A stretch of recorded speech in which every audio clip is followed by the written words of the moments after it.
ദിവസം തന്നെ നിലമ്പൂർ ഇലക്ഷനുമായി ബന്ധപ്പെട്ടുകൊണ്ട് ബെഞ്ചമിൻ നെതന്യാഹുവിന്റെ ഒരു കോലം കത്തിച്ചിരുന്നു. അതോടൊപ്പം തന്നെ നമ്മുടെ ഈ പറയുന്ന ഇറാൻ ഇസ്രായേലിലേക്ക് വിടുന്ന ഓരോ മിസൈൽ ചെല്ലുമ്പോഴും അവരുടെ എല്ലാം സോഷ്യൽ മീഡിയ അക്കൗണ്ടുകളിലെല്ലാം വലിയ രീതിയിലുള്ള സന്തോഷം നിരന്തരമായിട്ട് ഉണ്ടായിക്കൊണ്ടിരിക്കുകയാണ്. അപ്പോൾ യഥാർത്ഥത്തിൽ നമ്മുടെ കേരളത്തിലെ ഈ ഒരു രാഷ്ട്രീയം നിങ്ങൾ ഇസ്രായേലിൽ നിന്ന് നോക്കുന്ന സമയത്ത് നിങ്ങൾക്ക് അന്നം നൽകുന്ന ഒരു രാജ്യമാണല്ലോ. അപ്പോ ആ ഒരു രാജ്യത്ത് നിന്ന് നോക്കുമ്പോൾ ഈ കേരളത്തിലെ ഈ രാഷ്ട്രീയത്തോട് നിങ്ങൾക്ക് എന്താണ് തോന്നുന്നത്? ഫസ്റ്റ് ഓഫ് ഓൾ പ്രധാനമായിട്ടും പറയേണ്ടത് നിലമ്പൂരിൽ അങ്ങനെ ഒരു ഇലക്ഷൻ നടത്താനായിട്ട് ബെഞ്ചമിൻ നെതന്യാഹുവിന് അറിയത്തില്ല. അതുകൊണ്ട് ബെഞ്ചമിൻ നെതന്യാഹുവിന്റെ കോലം അവിടെ കത്തിച്ചെന്നും പറഞ്ഞ് ബെഞ്ചമിൻ നെതന്യാഹു ഇവിടുന്ന് എഴുന്നേറ്റ് ഓടത്തൊന്നുമില്ല. ഈ ബെഞ്ചമിൻ നെതന്യാഹുവിന്റെ കോലം അവിടെ കത്തിച്ചു കഴിഞ്ഞാൽ പ്രത്യേക ഒരു മതവിഭാഗത്തിലുള്ള ആൾക്കാർക്ക് സന്തോഷം കൊടുക്കാൻ വേണ്ടിയിട്ടാണെങ്കിൽ തീർച്ചയായിട്ടും അത് ഇസ്രയേലിനെ ഒന്നും ബാധിക്കില്ല. അവരുടെ എന്തോ വിചാരം ആ കോലം കത്തിച്ചു കഴിഞ്ഞാൽ ഇസ്രയേലിന്റെ പകുതി കത്തിയ കണക്കാണ് അവരുടെ സന്തോഷമൊക്കെ ഞാൻ കണ്ടിരുന്നു. പിന്നെ ഇപ്പൊ ഞാൻ പറഞ്ഞല്ലോ, ഇസ്രയേലിന് എനിക്ക് അന്നം തരുന്ന നാടാണ്. തീർച്ചയായിട്ടും എനിക്ക് അന്നം തരുന്ന നാട് എന്റെ മാതൃരാജ്യം കഴിഞ്ഞാൽ എപ്പോഴും എന്റെ നെഞ്ചോട് ചേർത്ത് തന്നെ ഞാൻ വെച്ചിരിക്കും. അതിനി ആര് എത്ര തവണ ക്രൂശിച്ചെന്ന് പറഞ്ഞാലും. ഇന്നലെ തന്നെ എന്റെ ഫേസ്ബുക്ക് പോസ്റ്റിൽ ഞാൻ ഇടുകയുണ്ടായി ഇസ്രയേലിലെ ലൈവ്, അതായത് ജെറുസലേമിലെ ലൈവ് അപ്ഡേറ്റ്സ് ഇടുകയുണ്ടായി. വളരെ മോശമായ രീതിയിൽ എന്റെ അച്ഛനെയും അമ്മയും പിന്നെ എന്റെ മകളെയും ഒക്കെ വളരെ മോശമായിട്ടുള്ള രീതിയിലാണ് അവർ ചിത്രീകരിച്ചത്. എന്നെ വളരെ മൃഗീയമായ രീതിയിൽ തേജോവധം ചെയ്യാൻ വേണ്ടിയിട്ട് ഒരു പറ്റം ആൾക്കാർ ഫേക്ക് അക്കൗണ്ടിൽ നിന്ന് വന്നവരെ പോസ്റ്റ് ഇടുന്നുണ്ട്. ഇത് കാണുമ്പോൾ ഈ ചില തീവ്രവാദി മനോഭാവമുള്ള ആളുകൾക്ക് എന്താ സന്തോഷം. അത് ഷെയർ ചെയ്യാൻ വേണ്ടിയിട്ട് ഒരു പറ്റം ആളുകൾ നിൽക്കുന്നു. അതിനെതിരെ താഴെ വന്ന് വളരെ മോശമായ രീതിയിൽ തീരെ സംസ്കാര ശൂന്യരായിട്ടുള്ള ആൾക്കാർ അത്രയും മോശമായ രീതിയിൽ എന്നെ ചീത്ത പറയുകയും എന്റെ വീട്ടുകാരെ അടക്കം ഉൾപ്പെടെ നിന്നെ വീട്ടിൽ കയറി കയ്യാങ്കളി ചെയ്യും, നിന്നെ വെട്ടും കൊല്ലും, നീ നാട്ടിലേക്ക് വാ കാണിച്ചു തരാം എന്ന് പറയുന്ന രീതിയിലേക്ക് വളരെ മോശമായ രീതിയിലുള്ള ഇതൊക്കെ ഇടുകയുണ്ടായി. അതിന് വളരെ മോശമായിട്ട് വൃത്തികെട്ട രീതിയിലാണ് ഞാൻ ഇവിടെ വന്നിട്ട് 5 വർഷമായി. 5 വർഷമായിട്ട് അന്നം തരുന്ന നാട്ടിൽ മാന്യമായി ജോലി ചെയ്തുകൊണ്ടിരിക്കുന്ന എന്റെ ജോലിയെ പോലും വളരെ വൃത്തികെട്ട രീതിയിലാണ് അവർ കമന്റ്സിൽ ഇടുന്നത്. തീർച്ചയായിട്ടും എനിക്കതിനെ, അതായത് നമ്മളൊരു ആക്രമണം ഉണ്ടാകുമ്പോൾ പ്രത്യാക്രമണം എന്ന് പറയുന്ന ഒരു സംഭവം ഉണ്ടല്ലോ. കേരളത്തിലെ പോലീസ് സേനയിൽ ഞാൻ വിശ്വസിക്കുന്നത് കൊണ്ടും സൈബർ പോലീസിൽ ഞാൻ വിശ്വസിക്കുന്നത് കൊണ്ടും അവർക്കെതിരെ ഞാൻ സൈബർ സെല്ലിൽ കംപ്ലൈന്റ് കൊടുത്തിട്ടുണ്ട്. വേണ്ട നടപടികൾ സ്വീകരിക്കാമെന്ന് അവരെന്നോട് തീർച്ചയായിട്ടും പറഞ്ഞിട്ടുണ്ട്. എത്ര ഫേക്ക് അക്കൗണ്ടിൽ നിന്ന് എനിക്കെതിരെ മാസീവായിട്ടൊരു അറ്റാക്ക് ഉണ്ടാക്കിയാലും നട്ടെല്ലെന്ന് പറയുന്ന ഒരു സാധനം എനിക്കുള്ളത് കൊണ്ട് തീർച്ചയായും സത്യങ്ങൾ ഞാൻ വിളിച്ചു പറയുക തന്നെ ചെയ്യും. ഇനി ഈ കാര്യത്തിലേക്ക് കടക്കാം. സൗദി അറേബ്യ ഇസ്രയേലിന് സപ്പോർട്ടാണ്. സൗദി അറേബ്യ എന്ന് പറയുന്നത് ഒരു അറബ് നേഷൻ ആണെന്ന് നമുക്കറിയാം. സൗദി അറേബ്യ പോലും ഇസ്രയേലിന് അനുകൂലമായിട്ടാണ് ഇപ്പോൾ നിൽക്കുന്നത്. കേരളത്തിലെ ഒരു പ്രത്യേക ആൾക്കാര്, തീവ്രവാദ മനോഭാവമുള്ള ആൾക്കാരെന്ന് ഞാൻ പറയാം. എല്ലാവരെയും ഞാൻ പറയുന്നില്ല. 5 നേരം നിസ്കരിക്കുന്ന ശരിയായ മുസൽമാൻ നമ്മുടെ കേരളത്തിലുണ്ട്. ഭാരതത്തെ നെഞ്ചോട് ചേർക്കുന്ന ഒരുപറ്റം മുസ്ലിങ്ങൾ നമ്മുടെ നാട്ടിലുണ്ട്. പക്ഷെ തീവ്രവാദ മനോഭാവമുള്ള ഒരുപറ്റം ആൾക്കാര് കൂട്ടമായി ചേർന്ന് ആക്രമിക്കാൻ ശ്രമിച്ചത് കൊണ്ട് ഭാരതത്തിന് ഒന്നും സംഭവിക്കാൻ പോകുന്നില്ല. ഈ തീവ്രവാദി മനോഭാവമുള്ള ആൾക്കാര് തീർച്ചയായിട്ടും നിങ്ങളെ സപ്പോർട്ട് ചെയ്യുന്ന രാജ്യത്തിൽ പോകണമെന്നേ ഞാൻ പറയത്തുള്ളൂ. സൗദി അറേബ്യയിൽ നിന്നുകൊണ്ട് എന്റെ പേഴ്സണൽ ഇൻബോക്സിൽ മെസ്സഞ്ചർ ഇൻസ്റ്റഗ്രാം ഒക്കെ യൂസ് ചെയ്യുന്ന ഒരാളാണ് ഞാൻ.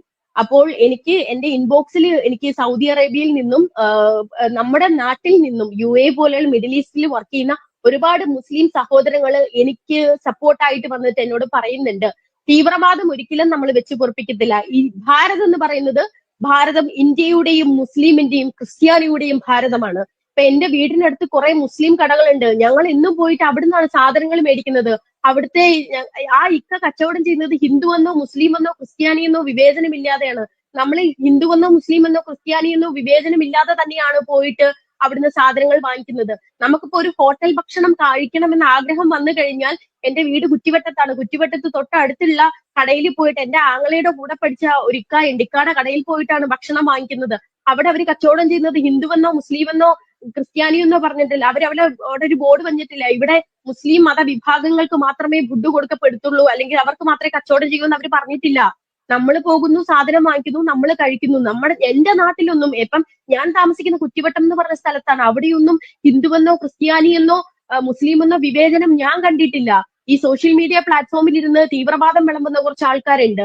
അവരൊക്കെ ഞാൻ എന്റെ നാട്ടിലേക്ക് ക്ഷണിക്കുകയാണ്. നിങ്ങൾക്ക് അവിടെ നാട്ടിൽ വന്നു കഴിഞ്ഞാൽ മനസ്സിലാവും. എന്റെ നാട്ടിൽ ഒരു 3 കിങ്സ് എന്ന് പറയുന്ന ഒരു ചർച്ച് ഉണ്ട്. ഈ ത്രീ കിങ്സ് ചർച്ചില് ഒരു പള്ളിയിലെ ഒരു പ്രദക്ഷിണം വന്നു കഴിഞ്ഞാൽ ഹിന്ദുവെന്നോ മുസ്ലിമെന്നോ വ്യത്യാസമില്ലാതെയാണ് നമ്മൾ അതിലെല്ലാം പങ്കെടുക്കുന്നത്. എന്റെ കൊച്ചുനാളി മുതൽ ആ പള്ളിയിൽ VBSന് ഞാൻ പോയിക്കൊണ്ടിരിക്കുകയാണ്. വെക്കേഷൻ ബൈബിൾ ക്ലാസ്സിന് ഞാൻ പോയിട്ടുണ്ട്. ബക്രീദോ പിന്നെ പെരുന്നാളോ വരുന്ന സമയത്ത് നമുക്ക് അവിടുത്തെ പള്ളികളിൽ പോയിട്ട് ഞങ്ങൾ ബിരിയാണിയും നെയ്ച്ചോറും വാങ്ങിച്ച് കഴിച്ചിട്ടുണ്ട്.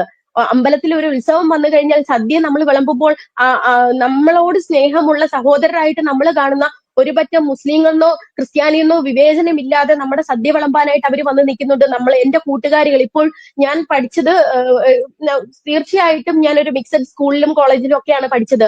അപ്പോൾ എനിക്ക് അവിടെ ഒരുപാട് മുസ്ലിം വിഭാഗത്തിലുള്ള ഫ്രണ്ട്സ് ഉണ്ടായിരുന്നു. അവരൊക്കെ എന്നോട് വിളിച്ചിട്ട് നീ സേഫ് ആണോ, ഞങ്ങൾ പ്രാർത്ഥിക്കുന്നുണ്ട്, സോഷ്യൽ മീഡിയയിൽ നിനക്ക് വളരെയധികം മോശമായിട്ടുള്ള രീതിയിൽ സൈബർ അറ്റാക്ക് നേരിടുന്നതായിട്ട് ഞങ്ങൾ കാണിക്കുന്നുണ്ട്, ഞങ്ങളെ ഒന്നും ആ കൂട്ടത്തിൽ കൂട്ടരുത്, ഞങ്ങളൊക്കെ 5 നേരം നിസ്കരിക്കുന്ന ഭാരതത്തെ സ്നേഹിക്കുന്ന മുസ്ലിങ്ങളാണ്, ഞങ്ങൾ എന്നും നിന്നോട് കൂടെയുണ്ട്, തീവ്രവാദം ഞങ്ങൾ സപ്പോർട്ട് ചെയ്യുന്നില്ലെന്ന്. ഈ പറയുന്ന തീവ്രവാദ മനോഭാവമുള്ള ഒരു പറ്റം ആളുകളാണ് എന്നെ ഇങ്ങനെ അറ്റാക്ക് ചെയ്തുകൊണ്ടിരിക്കുന്നത്. എനിക്കതിനകത്ത് പ്രത്യേകിച്ചൊന്നുമില്ല, പക്ഷെ ഇവിടെ പറയണമെന്ന് തോന്നി. കാരണം ഇങ്ങനെ തീവ്രവാദം കൊണ്ടു നടക്കുന്ന ആളുകളൊന്നും ജീവിതത്തിൽ രക്ഷപ്പെട്ട ചരിത്രമില്ല. പ്രത്യേകിച്ച് ഭാരതം എന്നും എല്ലാ മതസ്ഥരെയും ഒരുപോലെ കാണുന്ന ഒരു ഇതാണ്. നിങ്ങളുടെ ഈ തീവ്രവാദ മനോഭാവം വളർന്നു വരുന്ന കുട്ടികളിൽ കൂടി നിങ്ങൾ വിഷം തുപ്പുന്ന ഒരുതരം വർഗീയ ചിന്ത നിങ്ങൾ ഇങ്ങനെ അടിച്ചേൽപ്പിക്കുമ്പോൾ വളർന്നു വരുന്ന കുട്ടികളുടെ മാനസികാവസ്ഥ നിങ്ങളൊന്ന് ചിന്തിച്ചു നോക്കണം. വളരെ ചെറുപ്പത്തിലെ തന്ന് മതം ഇങ്ങനെ കുത്തി വെച്ചിട്ട് അവർ വർഗീയ വിഷം തുപ്പുന്ന ഒരുതരം റോബോട്ടുകളെ പോലെയാണ് ഇപ്പോൾ അവർ ചിന്തിക്കുന്നത്. ഇന്ന് രാവിലെ വളരെ കൊച്ചൊരു പയ്യനാണെന്ന് തോന്നുന്നു, ആ സംസാരം കേട്ട് കഴിഞ്ഞാൽ എനിക്ക് മനസ്സിലായി അവനൊരു 10ഓ 12ഓ വയസ്സേ കാണത്തുള്ളൂ. ഹിന്ദിയിലാണ് അവൻ എന്നോട് സംസാരിച്ചത്.